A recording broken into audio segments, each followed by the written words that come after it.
नमस्कार मंडळी, गरुडजीप कथा विश्वामध्ये तुम्हा सर्वांचं खूप खूप मनापासून स्वागत आहे. आजच्या कथेचे नाव गरिबालाही स्वाभिमान असतो. नीताने आज सगळं घर डोक्यावर घेतलं होतं. तिची सोन्याची अंगठी आज तिला सापडत नव्हती. तिची सगळीकडे शोधाशोध सुरू होती, पण अंगठी मिळेनाशी झाली. संदीपला म्हणजे तिच्या नवऱ्याला सारखी फोन करून अंगठी कुठे सापडत नाही, तू पाहिलीस का कुठे, असं विचारत होती. हा तिचा तिसऱ्या वेळी आलेला फोन कॉल पाहून संदीप तिच्यावर वैतागलाच. अगं मी ऑफिसमध्ये आहे, सारखा कॉल करू नकोस, घरातच असेल तुझी अंगठी, नीट बघ, असं म्हणत त्याने रागाने कॉल कट केला. सासूबाईंनाही आत्तापर्यंत तिचं 10 वेळा विचारून झालं होतं. सासूबाई म्हणाल्या, अगं नीता, मला मिळाली असती तर मी तुलाच दिली नसती का.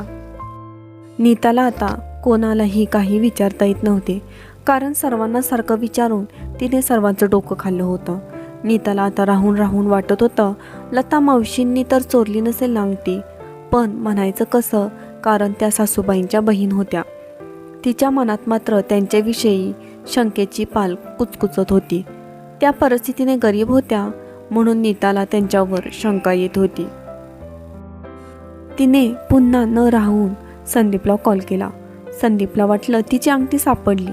त्याने नीताला तसं विचारलं तर ती दुःखी अंतकरणानेच म्हणाली, नाही रे संदीप, मी टेबलावरच ठेवलेली मला आठवती अंगठी.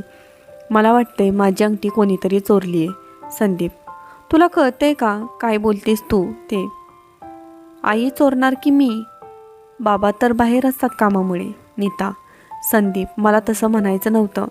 संदीप, नक्की तुझ्या मनात काय चाललंय नीता. नीता, संदीप, मला वाटतंय लता मावशींनीच माझी अंगठी चोरली आहे. आरशासमोर त्या सकाळी त्यांचा आवरताना मी पाहिलं होतं. संदीप, तुला कळतंय का तू काय बोलतेस. अगं ती माझी मावशी नाही, आईसारखीच आहे. असा आरोप कोणी कधी कोणावर करतं का. त्यांच्याविषयी तुला काही माहिती आहे का नीता. तो रागानेच म्हणाला. कॉल ठेवून दे नीता. संदीपने रागानेच कॉल ठेवून दिला. संदीप संध्याकाळी घरी आला. नीताने त्याला पाणी दिलं. तो जरा रागातच असल्यासारखं तिला वाटत होतं, त्यामुळे ती त्याच्याशी काही बोललीच नाही. संदीपने स्वतःचा आवरून तिची अंगठी शोधायला सुरुवात केली. आधी तिचं कपाट, त्यानंतर पर्स, असं करत तो अंगठी शोधू लागला. नीताही त्याला मदत करत होती. आता साड्याच्या ठिकाणी तो शोधू लागला. तिथं त्याला एक गुलाबी रंगाची छोटी पर्स दिसली. त्यानं त्या छोट्या पर्समध्ये बघायला सुरुवात केली. त्या पर्समध्ये एका छोट्या डबीत नीताची अंगठी सापडली. संदीप ओरडलाच, ही बघ, हीच आहे ना तुझी अंगठी. नीताला अंगठी बघूनच आनंद झाला. हो, हीच आहे ती अंगठी. Thanks a lot Sandeep, Neeta म्हणाली. नीता, तुझी अंगठी तर तुझ्याच पर्समध्ये ठेवलेली, हे तूच विसरली होतीस. तू माझ्या मावशीवर चोरीचा आळ कशी घेऊ शकतेस सांग. मावशी नाही तर ती माझी दुसरी आईच आहे. लहानपणी मी दवाखान्यात ॲडमिट होतो तेव्हा तिने स्वतः उपाशी राहिली, पण मला पोटभर खायला घातले. दिवस रात्र माझ्यासाठी जगली आहे. मी जेव्हा बेशुद्ध होतो तेव्हा ती डोळ्यात तेल घालून माझं जागं होण्याची वाट पाहत तिने पाहिली आहे.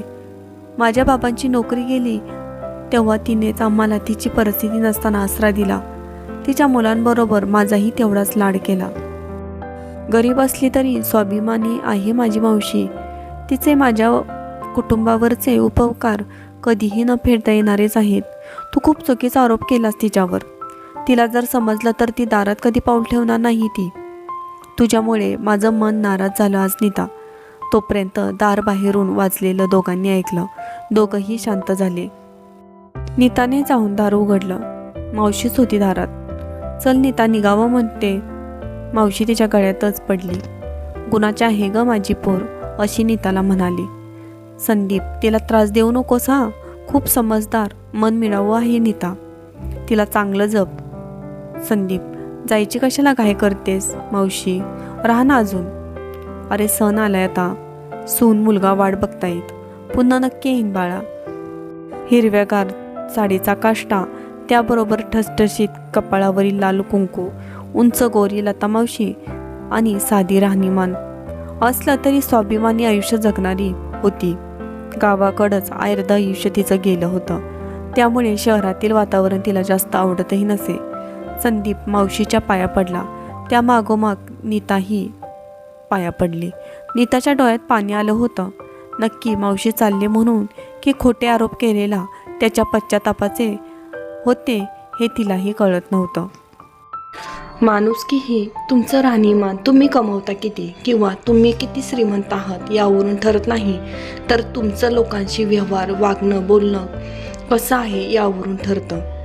त्यामुळे लोकांना त्यांच्या परिस्थितीवरून जज करू नका, तर त्यांचं मन कसं आहे, तुमच्याशी ते कसं वागतात यावरून त्यांची तुम्ही पारख करा.